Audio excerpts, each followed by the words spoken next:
Okay, my friends, it is time indeed for, I think, the most important hour of the week.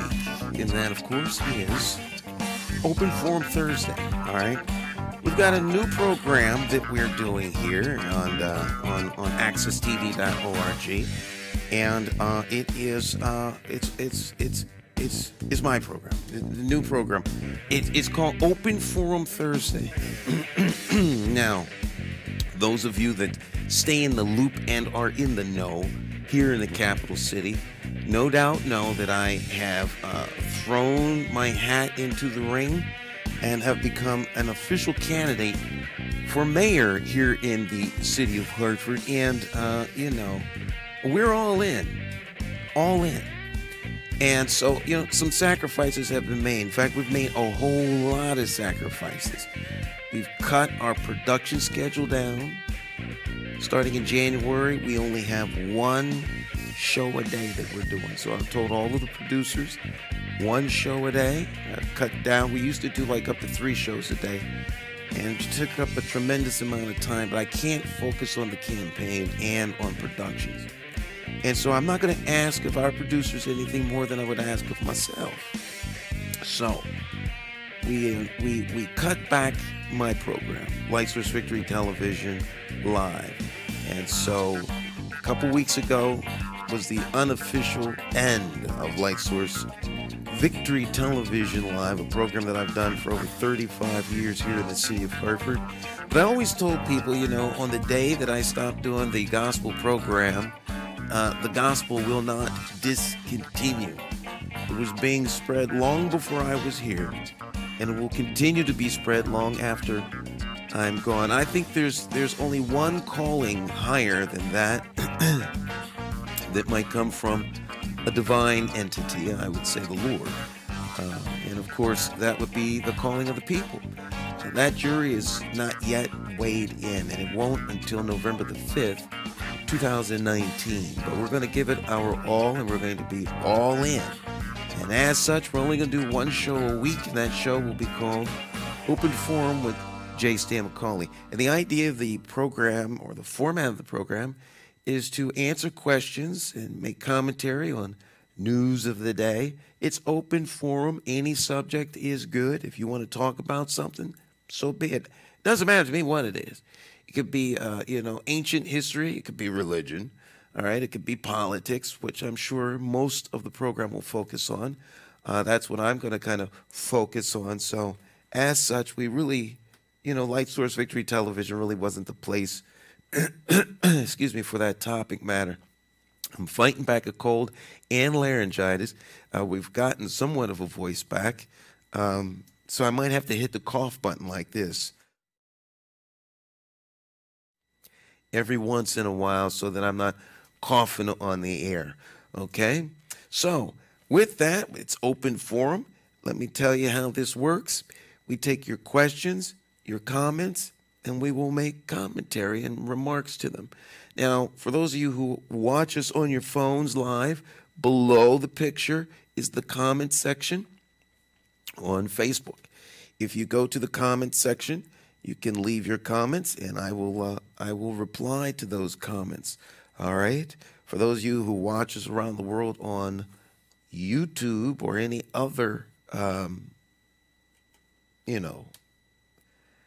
social media platform, I'm not paying attention to the comments that you may put on YouTube or Twitter or LinkedIn or Pinterest or anywhere else. I can only monitor so many things at one time. And so you have to get you a Facebook account and log on and watch us on Facebook. if you want to join in the conversation. All right? So you could either call in and join in on the conversation, or you can put your post below and we can conversate that way. All right? So it's live, open forum with J. Stan McCauley. Open forum live, okay? So our primary day for this is Thursday. All right? Though we could come on at any time. If there's something that's important and needs to be talked about, we might just pop on and pop off, as they say. All right? We'll be here for at least an hour. We'll do this once a week, give everybody an opportunity to express their points of view, make commentary, whatever the case may be. The phone number, let's get that up on the screen. It's 860-52. No. You talk about Wayback Machine. It came like that. 524-8621. That's the phone number for Hartford Public Access television station. When I used to do open forum on the TV station, 12, 15 years ago? And that number just came right to me. The numbers on your screen is 944-9797. That's the only number that I have. It is my cell phone number. I ask you to be respectful of it. The way we treat prank callers is this. If you prank call me, I will prank call you back. But I will do so with the help of everybody watching from now until the end of time, since this is a live broadcast that is archived on social media platforms such as Facebook and YouTube. So in the future, when people see you prank calling me, they will call you then. You will have to get a new phone number, and if it's worth that to you to make a prank call to me, then by all means, engage. But I've been doing this a long time, 36 years, coming up on 36 years in March, and you won't win at the prank call game. Trust me when I tell you. All right? So the number's right here. It's below. It's 860-944-9797. Let's do the big share. That portion of the program hasn't changed. So we're going to invite the rest of the network into the big share. We usually do this right off the bat, but I wanted to get that, the little housekeeping out of the way. The big share, big share cheat sheet is right here. And so let's get some big share music on here and get underway. All right. The kind of slow big share music. Let's try something else.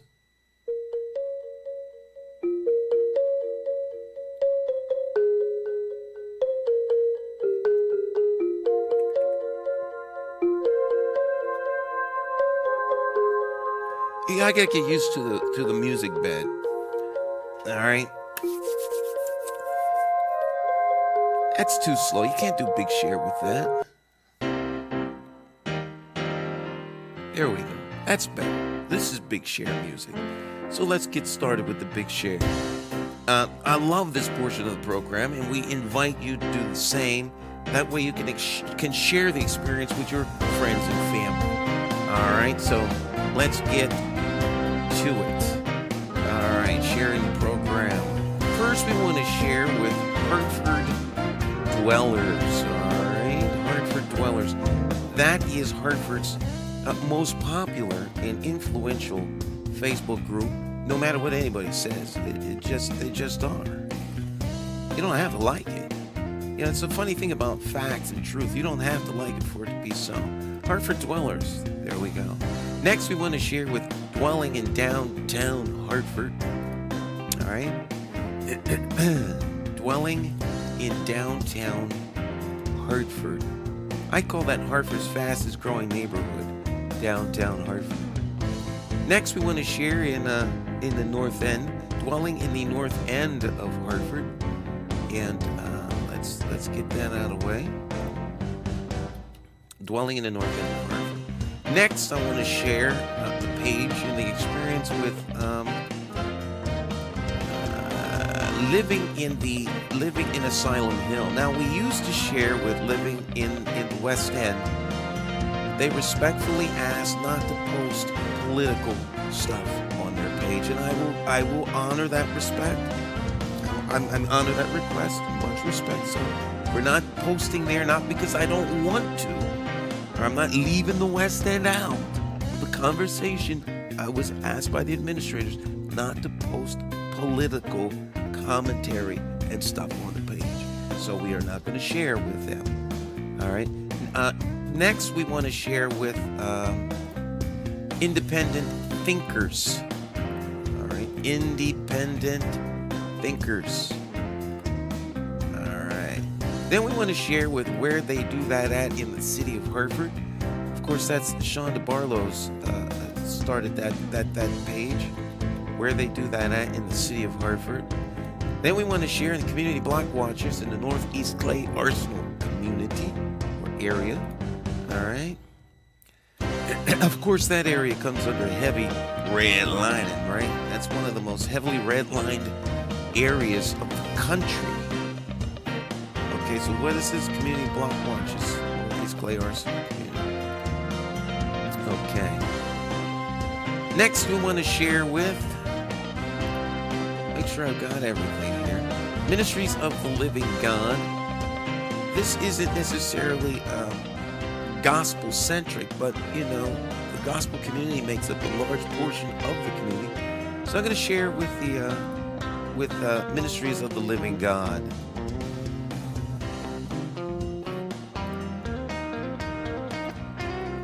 Then we're going to share with New England Women and Men of God. All right. Group share. New England Women and Men of God. There we go. And what's next? Oh, accesstv.org's Facebook group.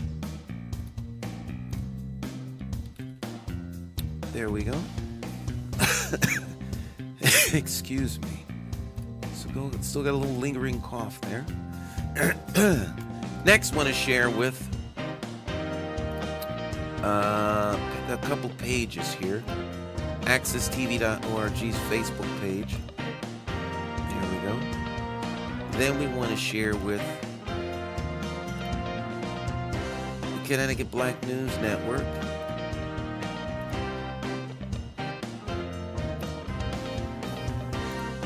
Then we want to share with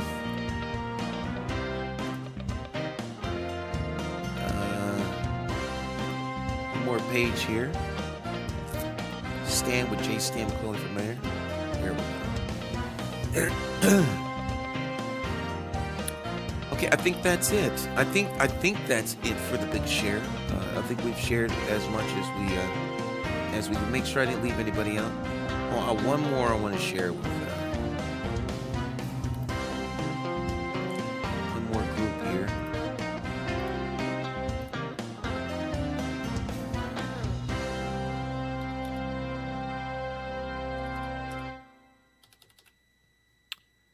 Let's see here.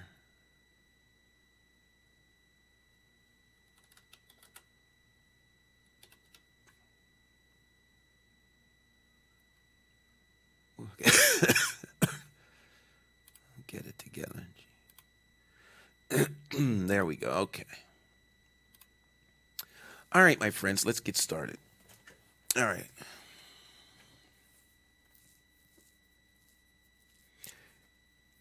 Commentary below or to the side if you're watching us on computer. You have a question, comment, you can type them down there. I'll respond. You can also call in. Harvard's a small town. People don't like people hearing their voices. They feel much more comfortable typing in their commentary. So if you want to put your commentary in there, that'll do just fine. All right, it's open forum. Couple of things on the table. Silos. Silos is the subject that we're going to be talking about. You know, it's open for you can talk about whatever you want to talk about, but I have to have something to talk about when no one's calling. And so what I was going to talk about was a couple of things. First, silos. Now you might wonder what I mean by silo. Let us ask the artificial intelligence the definition of a silo. Alexa, how are you feeling today? Like a kraken out of its cage, I'm feeling wild and free. Okay, well, that's good. Oh, how am I feeling? Oh, I'm feeling pretty good myself. You know, that's the problem with artificial intelligence. You ask it how it feels, and it doesn't even consider your feelings. It's like you're a non-person, or maybe you're just unintelligent, right? Because, of course, the artificial intelligence we all know is superior in its intelligence ability to just get data. I digress. Alexa, what is a silo? Silo is usually defined as a cylindrical tower used for storing silage or, alternatively, military installation consisting of an underground structure where ballistic missiles can be stored and fired.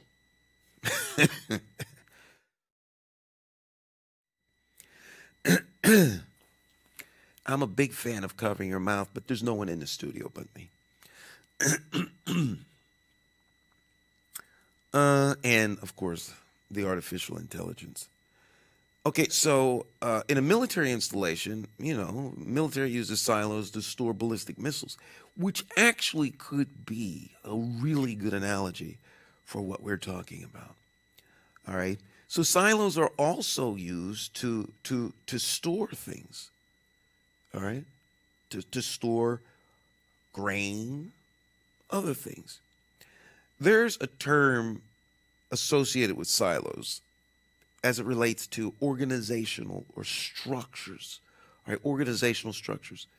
So if we're going to talk about the city of Hartford, which is what we're talking about, you would have, like, say, Hartford. Okay, and when I say Hartford, I mean like government. All right, so you've got in Hartford, you have government, you have the nonprofit sector, you have the business sector, and then, of course, you have the faith community or the religious sector. And those are the four major groups that make up Hartford, along with the constituents, which would be yourself and myself. Even though I am a constituent that's running for mayor, I am still a constituent. But that kind of changed a little bit when I put my hat in the ring. Now I am a candidate. So I'm like a hybrid constituent. Okay. So that means by being a candidate, to me, candidates are a little bit different than constituents. All right. Constituents should treat candidates like they are employees in waiting, like they are individuals applying to work for you. All right. A candidate is an individual who's applying for the job of working in your government. All right. So you shouldn't treat them as a fellow constituent. You should treat them as somebody who's vying to be in a position of leadership as it pertains to running the institution of your government. In our case, the municipality of Hartford, right? The municipal government. To elected officials, a candidate is a constituent still. I may be considered an opponent for some, a contender, whatever the case may be, but I am not an elected official. Therefore, I am still a constituent. So from elected officials, I'm still a constituent. But for the constituents, you got to treat me a little bit differently. Treat me like the guy who's trying to apply for a job. Don't cut me no breaks. Ask the hard questions. You can respect me as a friend, but I'm not your friend. I'm the guy that's trying to get a job. Now, you can't treat the guy that's trying to get a job like your friend. Because your friend, you might look the other way for your friend. You shouldn't look the other way for the guy that's trying to, get a job. It's like someone applying to watch your children. All right? See, someone applying to watch your children, that changes everything, doesn't it? Right? Because, sometimes, you might have friends you don't want watching your kids. I'm just keeping it real, right? Real people, real politics. I'm just keeping it real.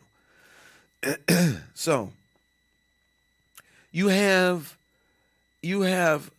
government. Now, government oftentimes operates as a silo.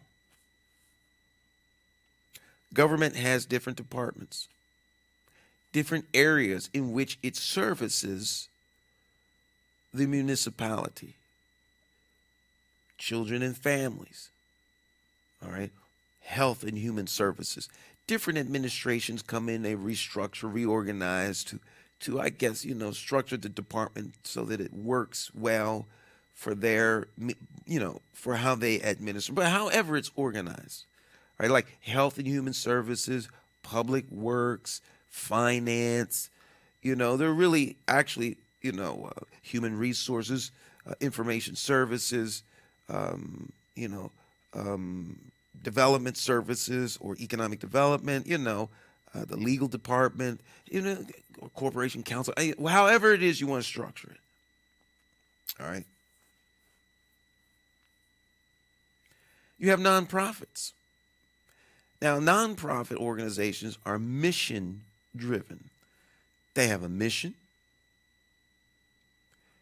People give to them because they are dear to the mission. All right. Alexa, what is a nonprofit organization? Community organizing is a process where people who live in proximity to each other come together into an organization that acts in their shared self-interest. Well, that's interesting information, but it is not what I asked you.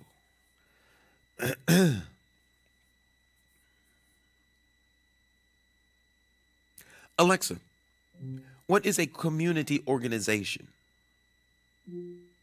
Here's what I found on Wikipedia. Community organizing is a process where people who live in proximity to each other come together into an organization that acts in their shared self-interest. It's the question. It's always the question.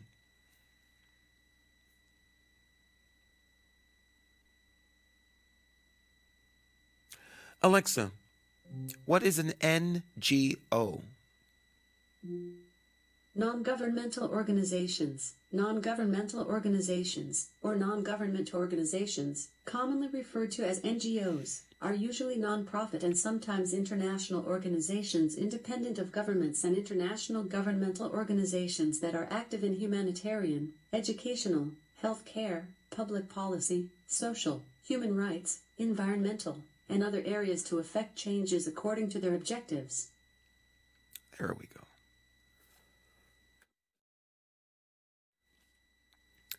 That'll work.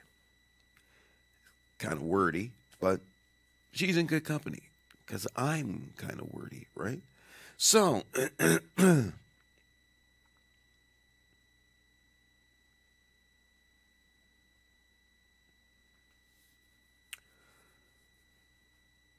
mission-driven organizations, often by virtue or by the very nature of their existence, are silos.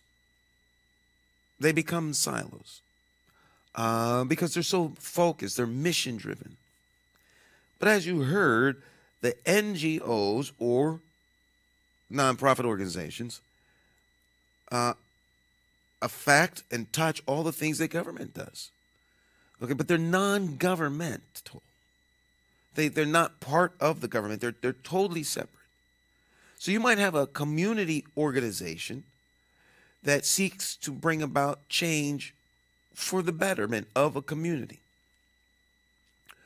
We'll use as our example the Blue Hills Civic Association, all right? Now, the Blue Hills Civic Association, in my never to be humble opinion, is a great organization. I like them for what it's worth. There are people who don't, I don't care what I pick. Whether I like it or dislike it, there's going to be someone who feels the opposite about it. Okay? When in transparency, I've done work with the Blue Hills Civic Association. But I've done work with all kinds of organizations. I'm not going to talk bad about the ones that I think are dysfunctional. If you ask me, I'll tell you, but I'm not just going to run them into the ground. All right.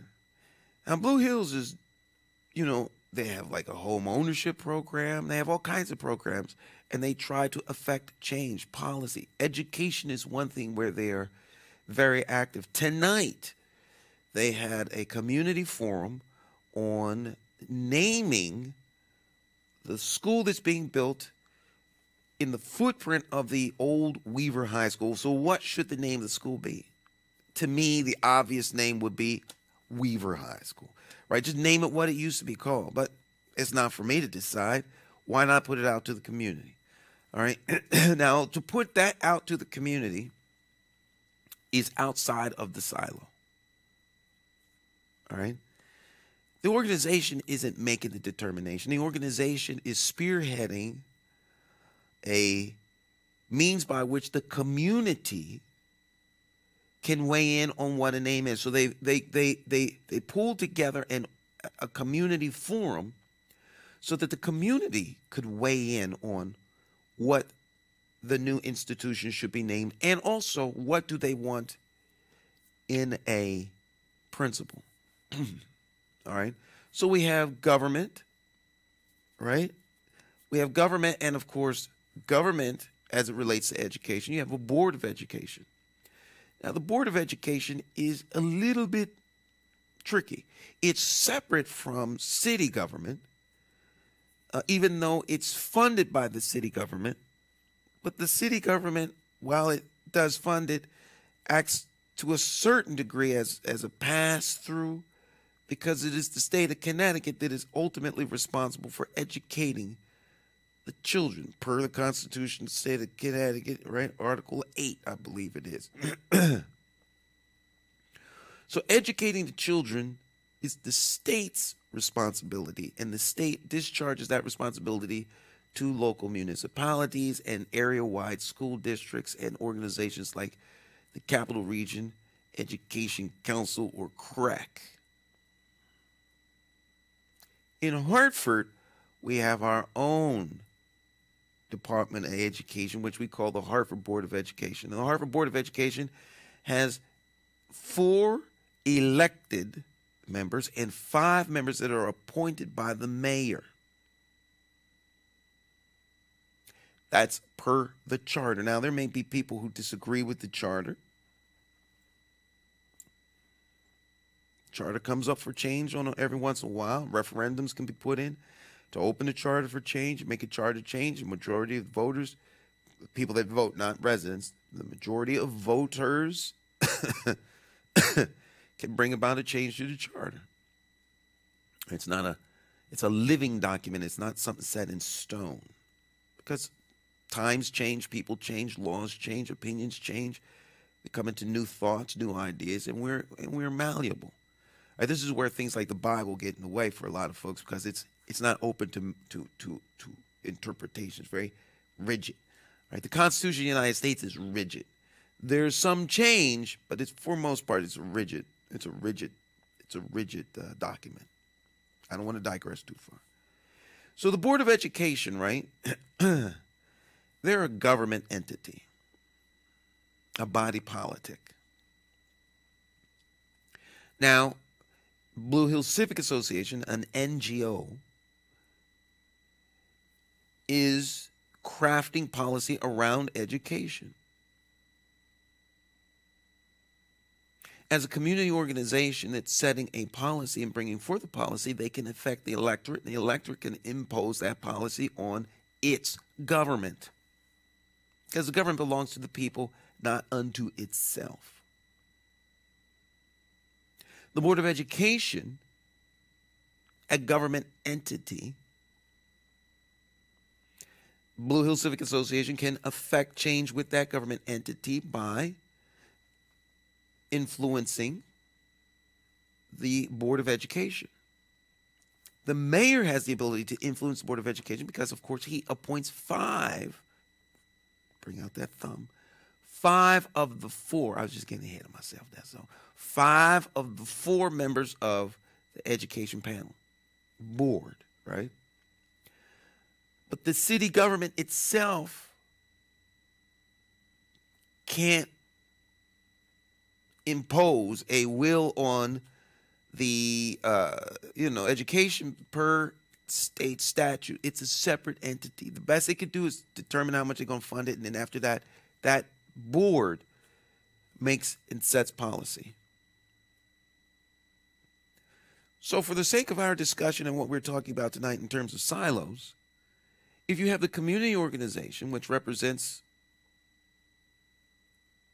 itself and its mission, and those in the community that buy into and support that mission, you have the Board of Education, which is a separate entity, and you have the municipality, which, for the sake of our discussion, is also a separate entity.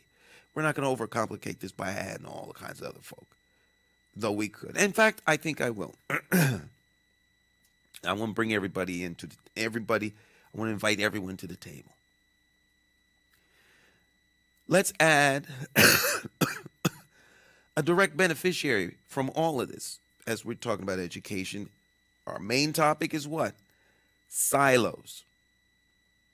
I'm using education as a way to demonstrate the silos. Business. Now, business is directly affected by the quality of the education of those young people who live, work, play, and love in the city of Hartford. Right? Hartford residents, their kids go to Hartford schools, their kids graduate from Hartford schools, hopefully prepared to be useful and functional in this society. So the employers in the area and in the region know that there's a workforce that's being prepared to take the jobs that come online as one part of the workforce retires, moves out, and younger people are needed. So business has a vested interest in the quality of the education system. Even if the young people are not going to work in those businesses, and those businesses are forced to look outside of Hartford for their employees, it means that the people who they recruit, who they solicit, who they recruit to move into Hartford are going to think about, where should I send my child to school? You like the way I use the word school? The accent is on the school. All right. I don't normally talk that way on the school, but for broadcast purposes and what we refer to as broadcast shtick, I add a little length to the word there. School. It's more appropriate for radio, but I'm out of radio. Even though I've done television for 35 years, I got my start in radio, and I really, really love radio. So to me, this is a radio program that you can watch. So if the school system is bad, folk moving here don't want to send their kids to it. So since you're obligated to attend the school, public schools, within the region in which you live, people will move outside of Hartford. West Hartford, Bloomfield, all right? Not too sure about East Hartford, all right? Simsbury, Avon, maybe Glastonbury, where people perceive that the education quality is better. Those that have the resources to send their children to private school can live anywhere. It doesn't really matter to them. It's a moot point because their money is making the way for them to be able to get the best or the superior education for their kids. And money does matter. So we have business. We've got the nonprofit organization. We've got the Board of Education. And we have the City of Hartford, which is a municipality. Let us now add to this cadre of individuals who should have a vested interest in the educational well-being of the children. Let us now add to that the faith community.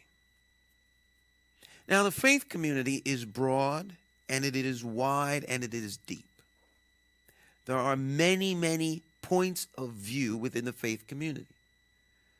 There are different faith traditions, and within those faith traditions, there are many points of view. So within the Christian faith tradition, you have one extreme to the other. Same thing within the Jewish faith religion.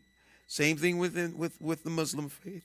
You pick the faith and you're going to have divergence of opinions. All right. Alexa, how many religions are there? There are 4,200 religions. All right. So if we just stick with the religions and not the the divergence and the differing of opinions within them, we've got over 4,000. We'll round it off at 4,000.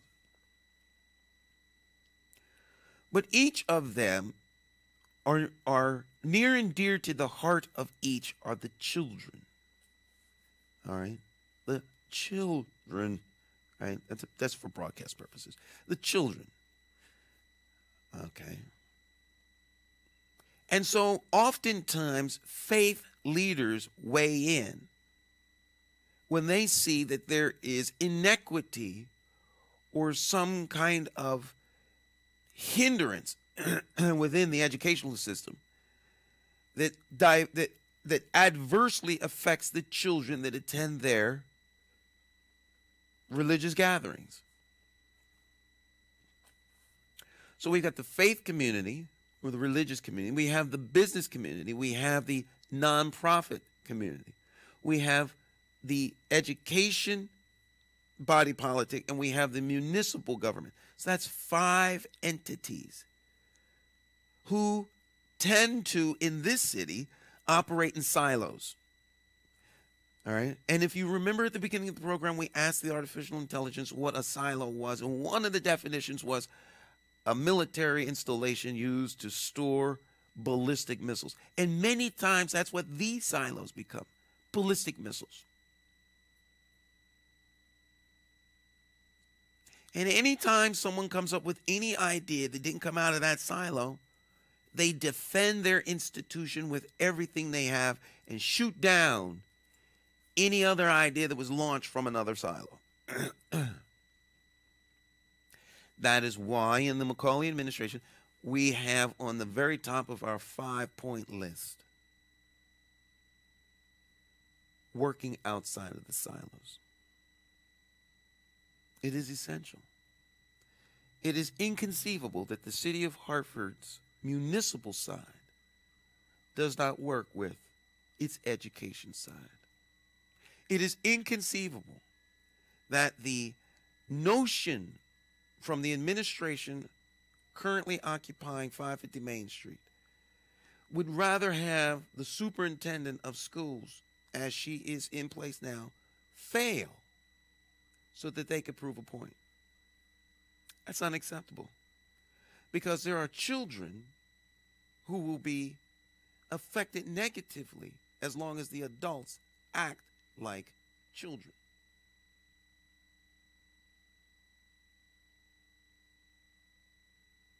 Hartford is in far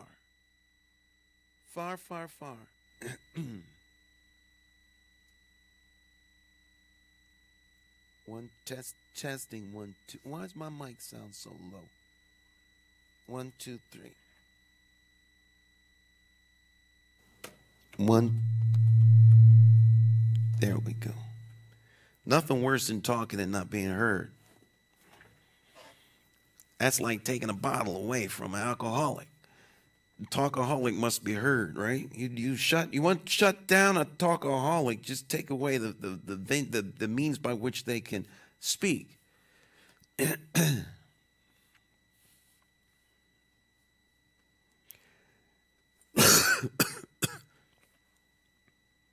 why we monitor the audio. Unacceptable. Hartford, never mind. Hartford is in too critical a state for personalities to get in the way of forward progress.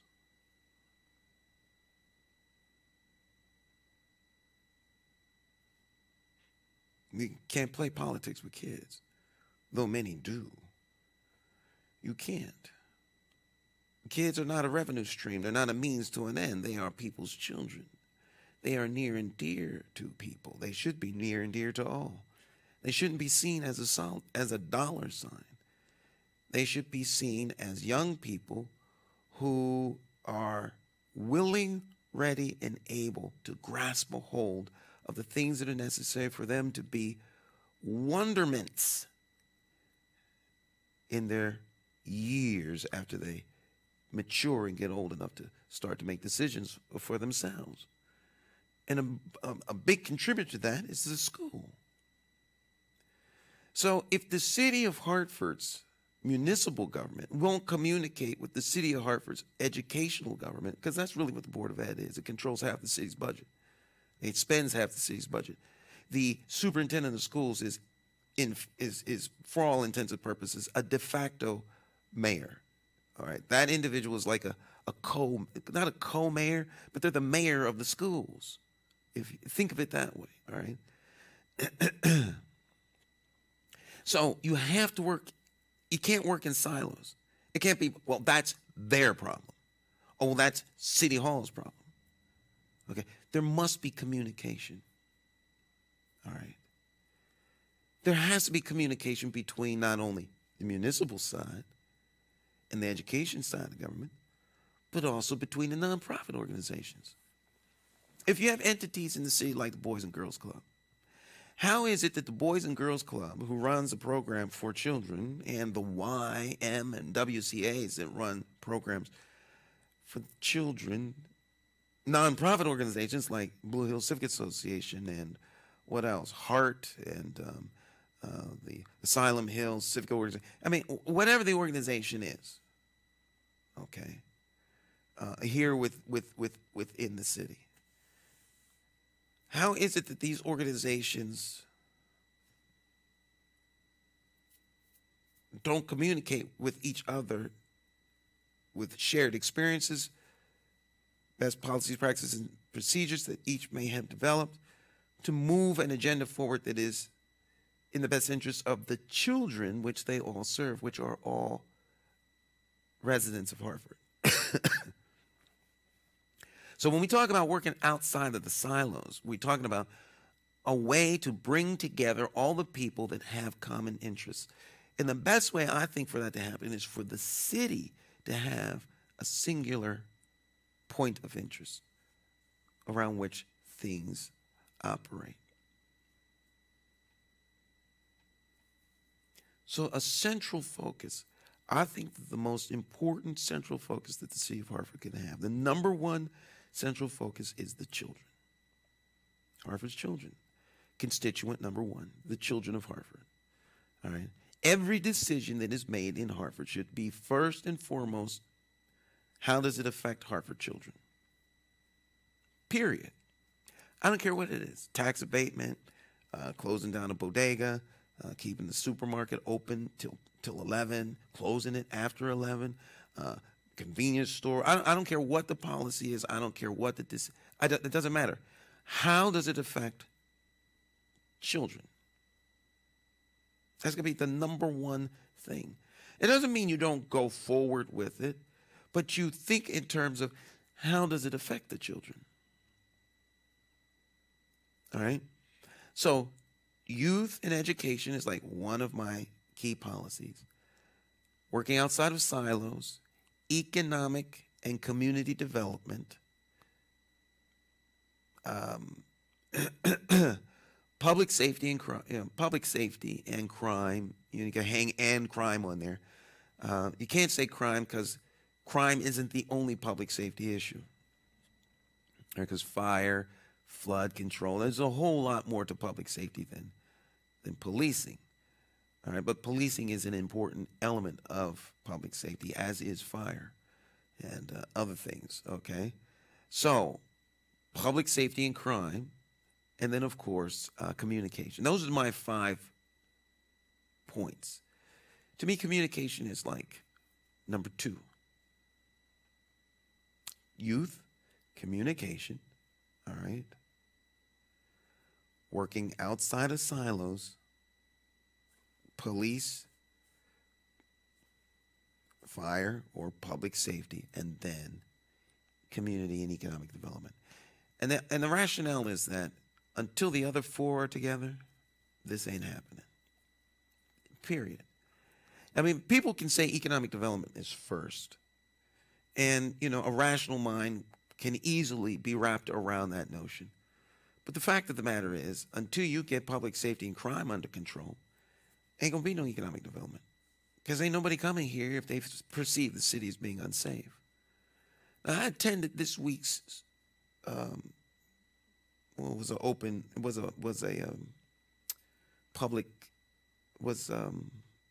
public comment on, actually it was a committee of the whole, city council meeting. It was a committee of the whole, and they brought forth a couple of different topics. I was there for the entire meeting, and they brought forth a new economic development director. He seemed like a really cool dude. I liked him. I thought he was, I don't know anything about him beyond what I heard at the public meeting. I've had an opportunity to talk to him. I don't imagine I will until November, But he seems like a keeper, in my opinion. Based upon what I heard, that's all I know. I can't make a decision based on that, obviously. But he'll have some time to put some track record down. But he said, as it related to crime, because someone on the dais asked him, excuse me, one of the city council people, about how he defined several things. But his response to one of the questions was, as it pertains to crime, that we almost like he was almost right on the edge of it was a perception problem, and the key to that perception problem is that Hartford needs to tell its own story. And when Hartford tells its own story, then that notion will go away. Now, that's not the first time we've heard this. All right. The crime problem is a perception problem. That was before the administration that's here now was doing that. All right. So the prior administration, the Segarra administration, before that, the Perez administration, talked about how the crime a lot of that was perception. And it even goes back further than that. It actually goes back to the Rising Star campaign that they had here. Hartford, New England's Rising Star. Okay, so all the way back then, there was this notion of working on getting Hartford to be seen as a less dangerous place in the public perception. And the only reason I mention this is because the new economic development director, who was nominated by the current mayor, said it's a perception problem. But it's the current mayor that made it that perception when he ran against Segarra. He talked about how dangerous Hartford was. Now, Hartford just as dangerous now as it was then. So how can it be a perception problem now, but it wasn't a perception problem when he was running for mayor? So if you speak out of both sides of the mouth, and people don't know what side to listen to, that's all I'm suggesting. So I've always believed it was a perception problem. Always. To the degree that I never abandoned New England's Rising Star. I use it on my program every day. Hartford, dedicated only serious choice. So New England's Rising Star. I've always thought of I never bought into the campaign Hartford has it. I never liked that, but who am I? I'm just a guy with a mouth on a TV show. All right. Media personality. So, it is what it is. But if the mayor says the city is unsafe, it don't matter what anyone else says. If the mayor thinks the city is unsafe, it doesn't matter what anyone else says. The mayor thought the city was very unsafe. He ran his whole campaign on how unsafe the city was. That's a fact. I keep stuff. If I didn't have a wife like the wife I have, my house would be packed up with all kinds of little things. Because I'm a keeper of things. And, it would look more like a menagerie all over the house. My office is tending to get a little bit on the menagerie side here in the studio. The producers don't say anything because they know it's fruitless to even suggest that I change anything in this room. But I know in their heart of hearts they would love to change some stuff around. But it's my office, so they have lost before they even suggest it because they've tried. But I kept all of those little pieces of things that, those little mailers that campaigns spend so much money on. Very expensive to send out. And, us in the communications business know that it's not until you send out the 7th piece of mail that people actually pay attention to it. So you get to send out 7 rounds to everybody before they even realize that there's something of value worth reading. And then once they read it the first time, you need to send out several times more that same message. And so I kept everything that was sent here. I got people standing with the mayor. One friend of mine standing with the mayor. You talk about getting thrown under the bus. I won't mention any names.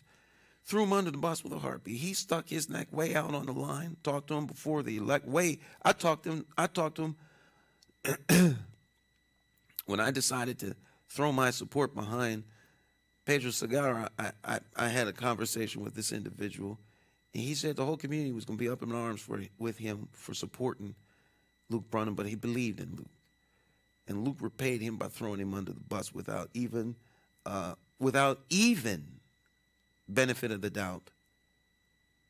Without even benefit of the doubt. So, the Bronin campaign said that Hartford was a dangerous city.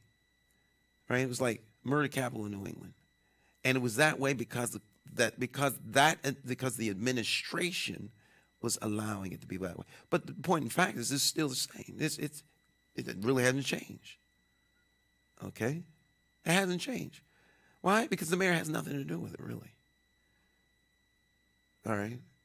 He can't anticipate crime, therefore he cannot stop crime. He is just as much vulnerable to crime as everyone else. But it's good politicking to do that kind of stuff. So I just take a little bit of issue with a new person answering, new representative of the administration saying it's a perception problem, when the administration didn't think it was a perception problem when they was running for office. I'm sure they won't think it's a perception problem when they run for re-election. All right, but I just would like to take the opportunity to point out the how do you talk? What's the word? The hypocrisy of it all. That's just me. Okay, that's just me. But communication is huge. How are you communicating not only what Hartford is, but with inside the departments and the institutions? All right. How are we communicating with our constituents? All right. You know that Hartford has a government access channel. There is a fabulous institution in this city called Hartford Public Access Television. It is a PEG channel. Now, PEG stands for Public Education Government. P-E-G. PEG. Public Education Government. It's public access, educational access, and government access. There's 3 channels that make up the public access spectrum. In some towns, like our neighbor to the north, Windsor, the public access is totally separate. It is a separate entity unto itself. The government access is a separate entity unto itself and is run out of some government office. I think it's City Hall in Windsor. I don't know what it is now. And the educational access is run by the Windsor Board of Education. Here, all 3 are housed over on Sargent Street. It doesn't need to be that way. It just is that way. But if you go to towns like Raleigh, North Carolina, the government access channel it's 24 hours a day, 7 days a week. They interview people about economic development, They interview department heads. There is programming about trash pickup. There's programming with ride-alongs with the police department. There's all kinds of stuff about what goes on in the city.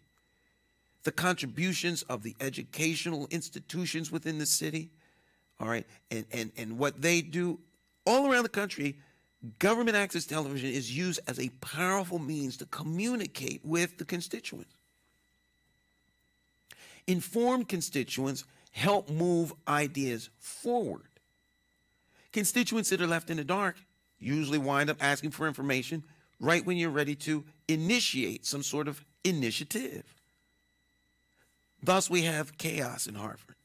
Every time you're ready to do something, everybody runs up to the plate talking about they didn't know that that was going to happen. And now you have to reinvent the wheel that was just perfectly crafted.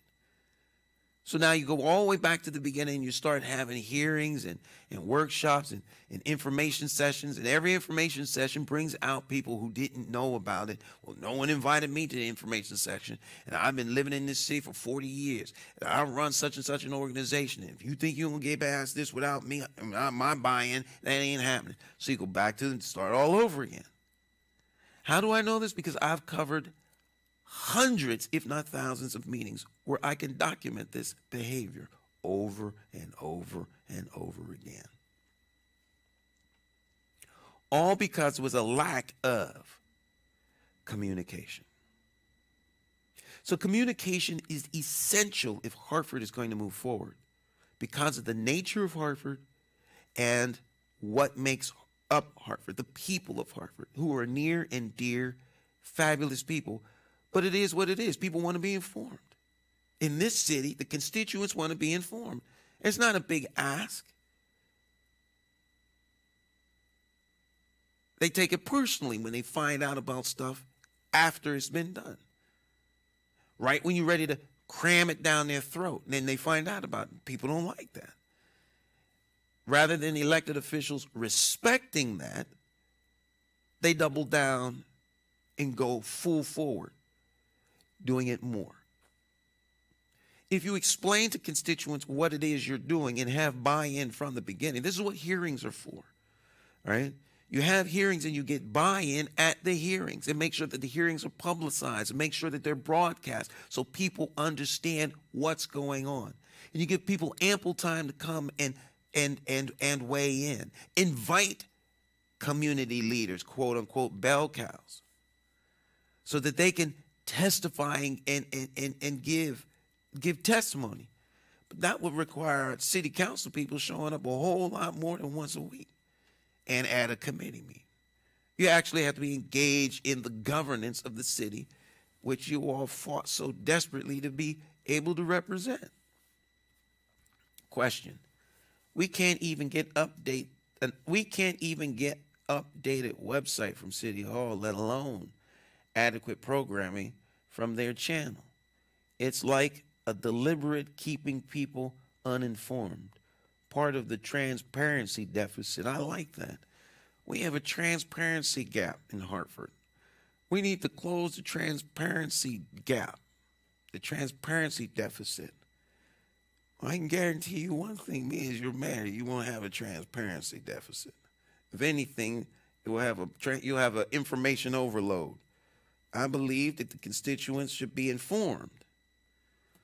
Because it's been my experience, if you want to move anything forward, you can only do so with the willingness of those who, in theory, you helping to move things forward for, right?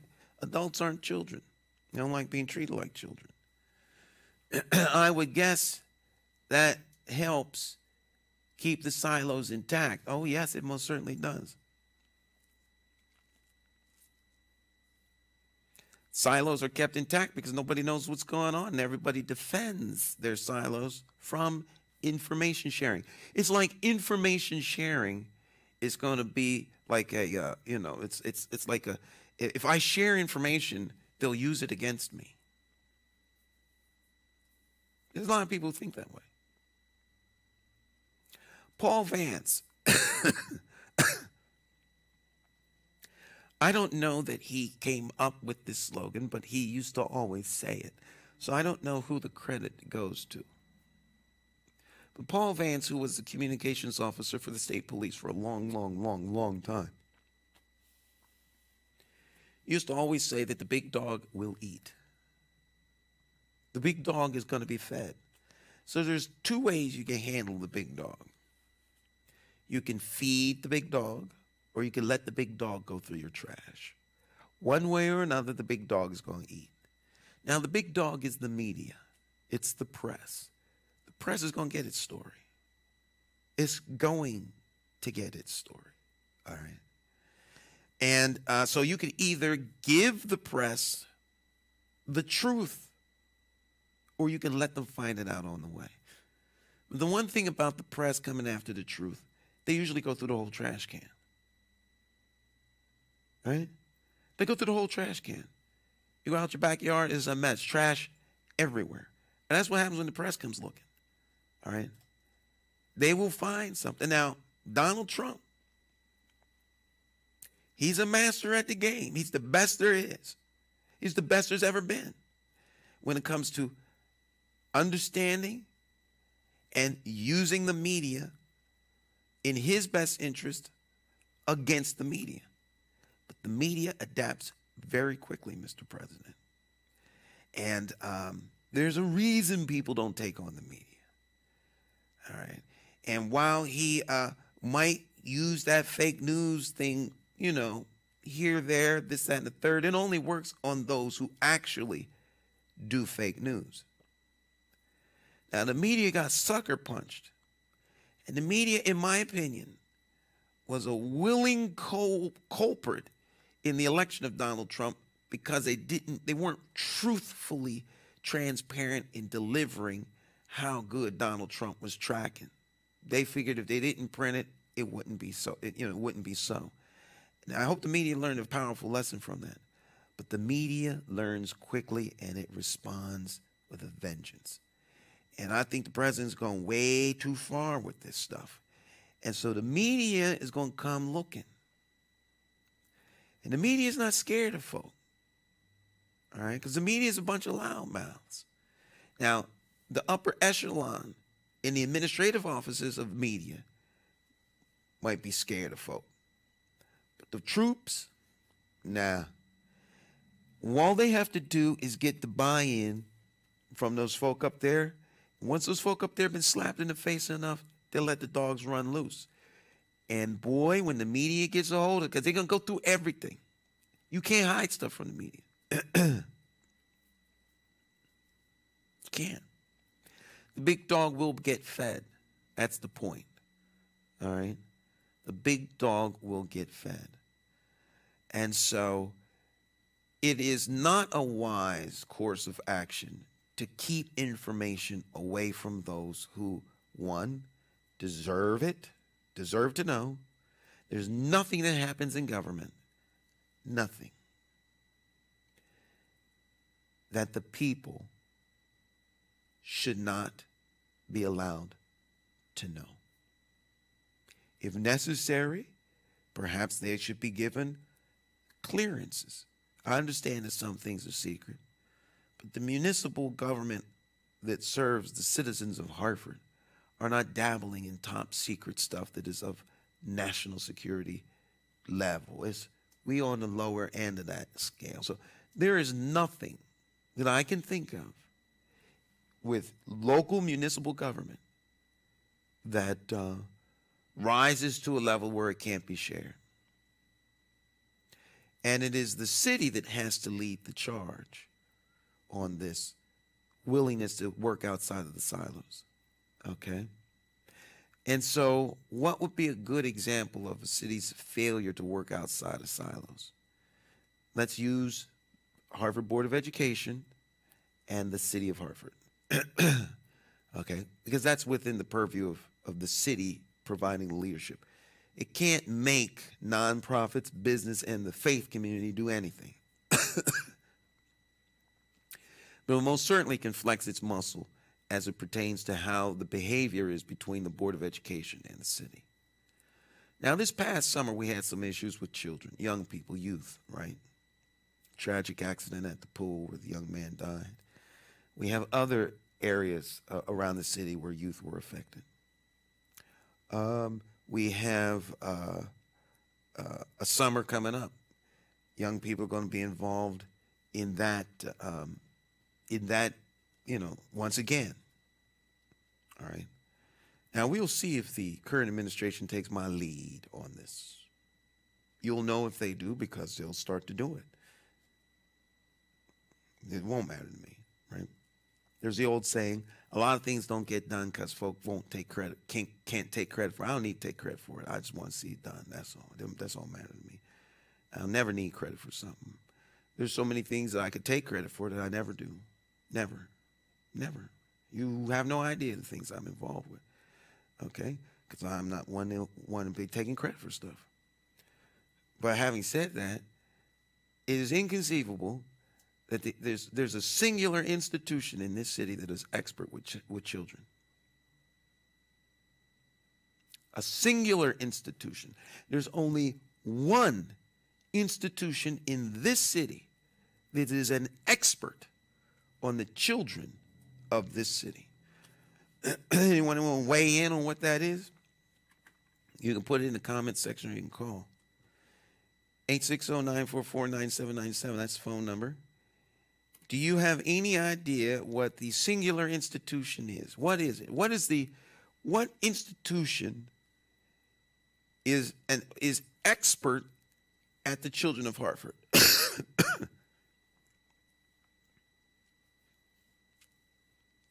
Get some call-in action. I've been talking. This is why I don't talk in open forum. All right, but I can't just sit here and say nothing. All right, it's your time to talk, by the way. I'm just got caught up in the moment. All right, talking about silos, setting the stage. All right, but I could sit here for 6 hours and talk about this. 860-944-9797. That's our phone number. If you would like to call in and weigh in, I'd love to hear your opinion on the subject. Okay, 860-944-9797. We're talking about silos, operating in or out of the silos. And after we finish this, I'm going to talk about something else. All right, the double dutch. It's troubling to me that double dutch is in Tallinn. All right, world champs from Hartford.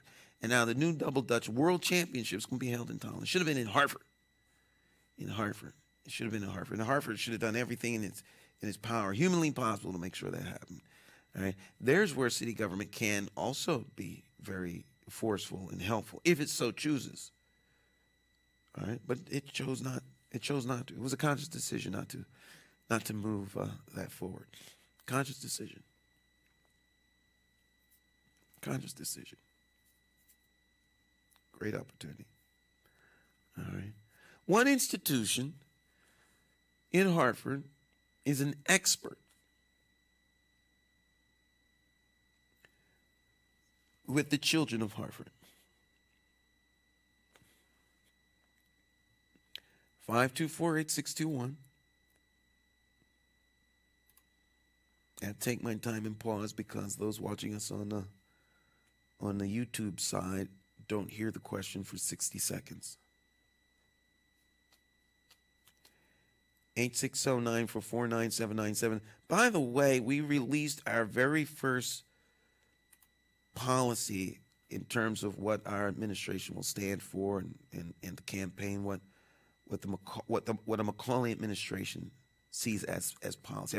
The very first release. I wasn't going to release anything until after I had shared these things with the community at forums. But David Samuels called me out on the fact that none of that was there on the website. So I answered a question that he had in terms of racial profiling. Now, I don't know whether he agrees with it or not, but that's where that's my policy. Would be my policy, okay? It's always subject for, how shall we say,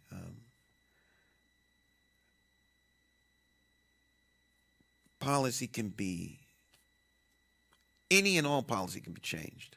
Let's put it that way. But this is where I am. This is where I am. All right?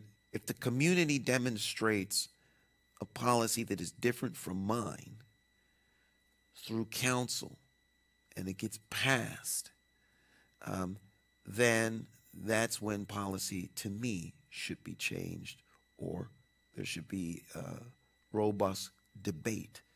But coming in, that's where I am, and that's what these policies will reflect, where I am as a candidate on particular issues. All right. The way we were running our campaign, we wanted to have the community craft as much of our policy as possible, because I have opinions on everything, including the temperature the water should be served at. But just because I have an opinion on a thing doesn't mean it is what's in the community's best interest. And so I wanted to craft policy that was around what the community thinks is necessary. There's time out for Superman arriving and leading everybody to the promised land. The community needs leadership that buys into what the community feels is best for it, not what the leader thinks is best. And that's where people keep missing the mark. They keep electing people who they think's going to have big promise. He's got a vision we can all get behind. No. It's not about my vision, although I have one, but it's not about my vision. It's about the vision of the community, and is there a leader that's willing to push forward the community's vision for itself, like they do in Avon and in Torrington and in every other town except the major cities, where the policies are already always set for the community. I take great umbrage to that mindset. Okay, so yeah, I have opinions on everything. I have policies about, you name it, I come up with a policy. All right, but that doesn't mean it's the best policy for the community. But if y'all want to know what my policy is, shoot me an email, drop me a notion or a line, and I'll publish it. Okay? A lot of people want to see stuff published. They don't want to hear it over coffee, or they don't want to hear it over a dinner or a conversation over the phone or whatever the case is, because, and I understand that, what one said somewhere is often different than what you see later on. Write it down so we can hold you accountable for what it is. I get it. Okay? So if you ask me for it, I will publish it. Those policies and things like that that somebody doesn't ask me about will be rolled out with the pattern that we have already established. All right? With as much buy-in from the community as possible. But if you ask me, I don't mind. I'll roll it out so you'll know where it is, what it is. Okay? And once it's rolled out, then to me that's it. All right, that's the policy. Whatever the policy is, in my opinion, the administration and the bureaucracy that the administration oversees, it is their now job to get behind the policy. And I'm old school like that. 860-944-9797. Okay. What is the singular institution in the city of Hartford that has the most working knowledge of our children? There's only one institution. No one want to guess. No one think they know what it is. All right, here, crickets. All right, that's fair. It's the Hartford Public School System. They have your kids 9 months out of the year.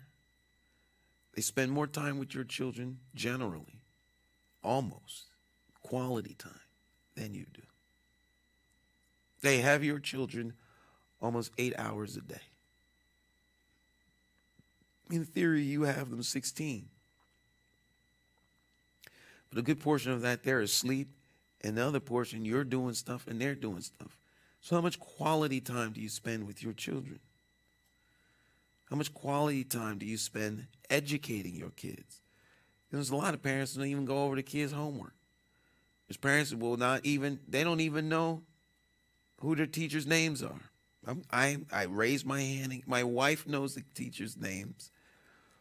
But I don't know my kids' teachers' names. I know who their teachers are when I pick them up. I pick up my children from school every day. I go and I see their teacher every day, but I don't know the teacher's name. Okay, so I'm in there. Okay, though I do spend an inordinate amount of time with my kids because I'm with them all the time, except for when they're at school. All right, but the school knows your kids better than anybody. So how is it that the city of Hartford would have a summer program that does not involve the school system?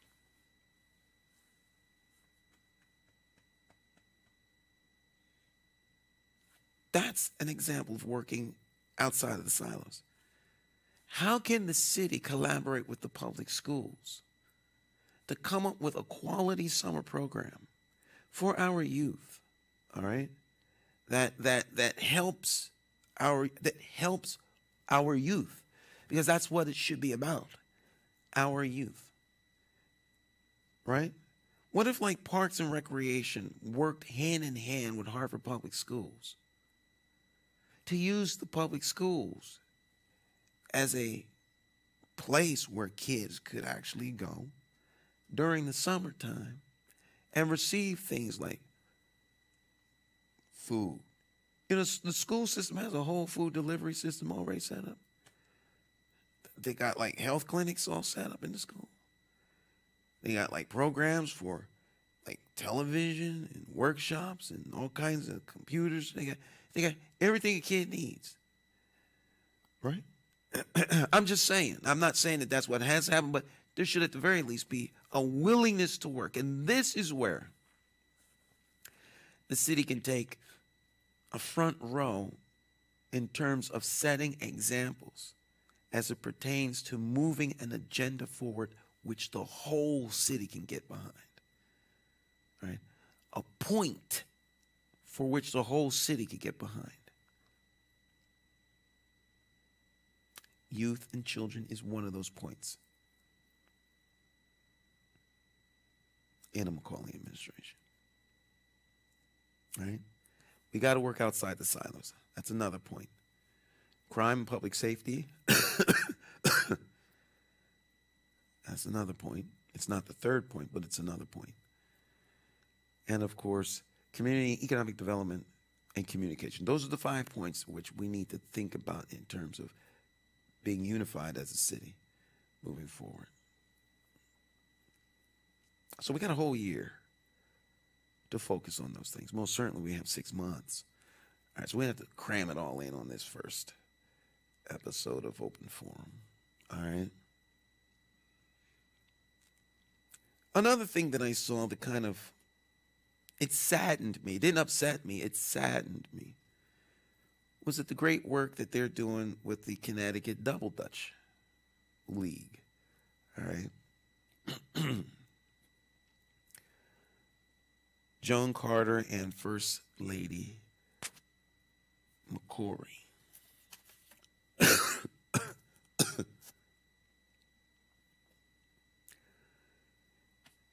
have worked night and day and bent over backwards and moved heaven and earth to move Double Dutch up several notches, and they were able to bring the world Double Dutch competition to Connecticut.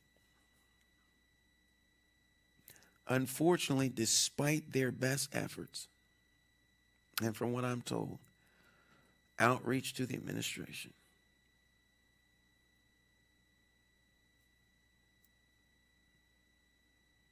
they weren't able to successfully bring it to Hartford. Not because they didn't want to, but Hartford wasn't willing to work with them. The town of Tallinn was willing to work with them. And I don't just mean like the town of Tallinn. I mean like Tallinn City Council. Willing to work with Hartford-based Double Dutch team to sponsor and provide those things that are necessary to bring the world, W-O-R-L-D, world, the entire planet, world, like Super Bowl champions, okay? The world champions. Now, of course, football is not a worldwide sport, but like the World Soccer Cup, like the World Cup, the world. Alexa, what is the World Cup? The World Cup is an international football tournament for national teams. It takes place every 4 years. Every 4 years, like the Olympics. See, the World Cup football is like, it's soccer. It's called football everywhere else in the world, but here in the United States, we call it soccer. So it's the best in the world, a whole world, the whole planet. Every 4 years come together to see who's the best soccer team in the world.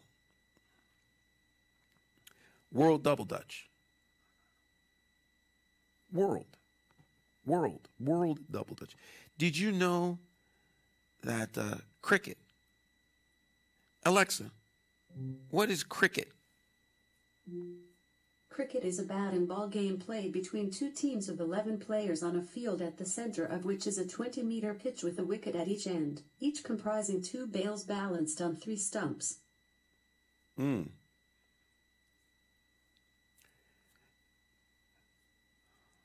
Did you know that the Cricket Hall of Fame for the world,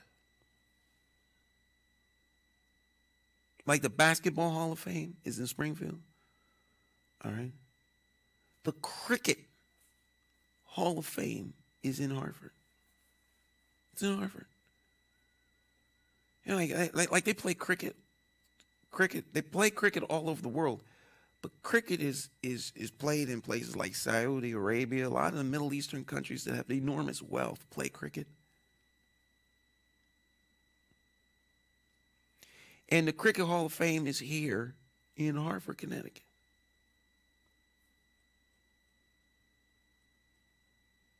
Down North Main Street.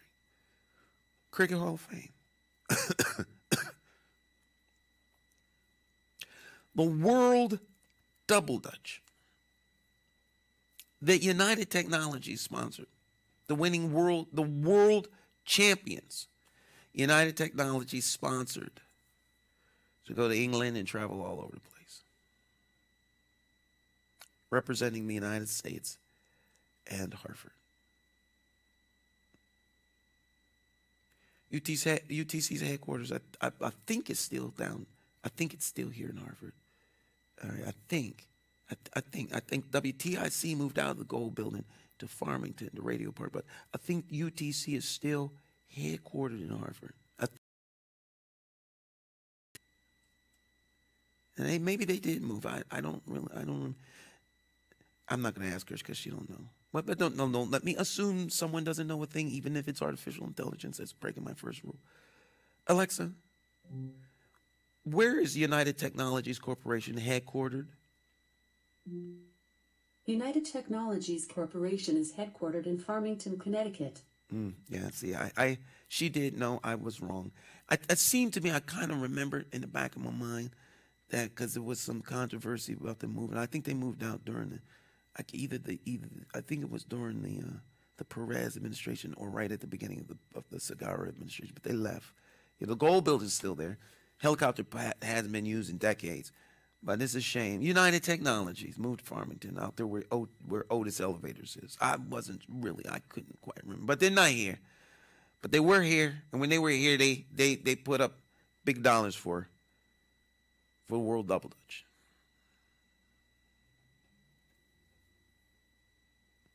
It's intolerant.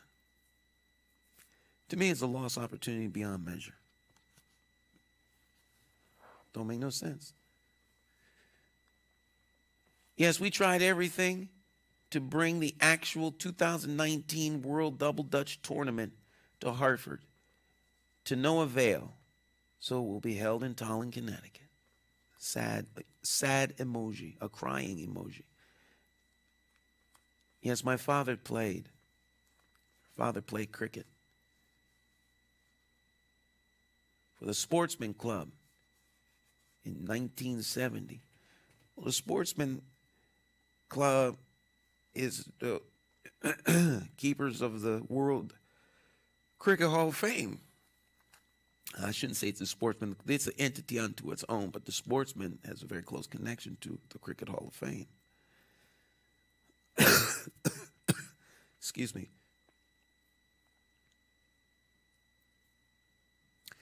If this was Light Source Victory Television, I would refer to myself in the third person and say Pastor Stan is getting over sickness. But since this isn't Light Source Victory Television and it's open forum with Jason McCauley, I'll say mayoral candidate Jason McCauley is getting over a cold that I contracted from my children. I have small elementary age children in the house, and you know, they're just a walking germ factory. They come home and they spread whatever is at the school among their parents.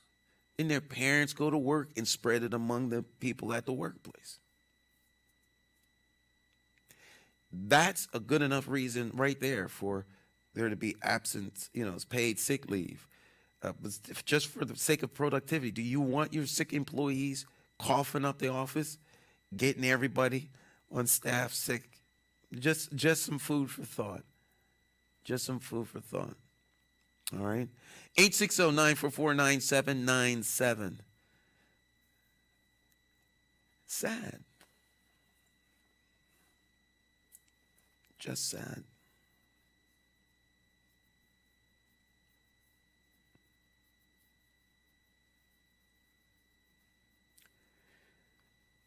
All right.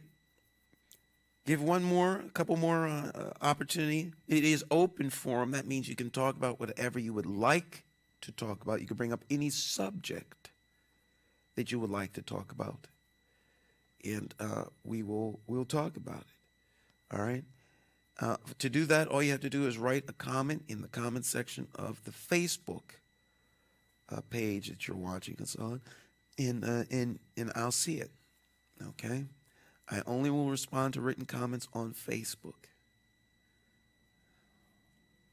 All right. Or you can call 860-944-9797. Either way works. This is the new format, the new program. As part of our transition into being a candidate for mayor, we have, after 34 years, concluded our run for Light Source Victory Television, as it was becoming more political than it was religious. I thought it would be a good time for it to be retired. And like all television programs and series, all good things must come to an end. And after 33 years, actually 35 years, 35 years, we have decided to stop Light Source Victory Television. And so this is not Light Source Victory Television you're watching. It's a program called Open Forum with Jason McCauley. Once a week we'll be on, most usually Thursday evening at 10. Though we might come on at any time to respond to anything that might be relevant to respond to. I believe in immediately responding to things. I'm also a big fan of the double down. Okay, so given that I have the capacity and the platform to respond to things that are said, I will use it.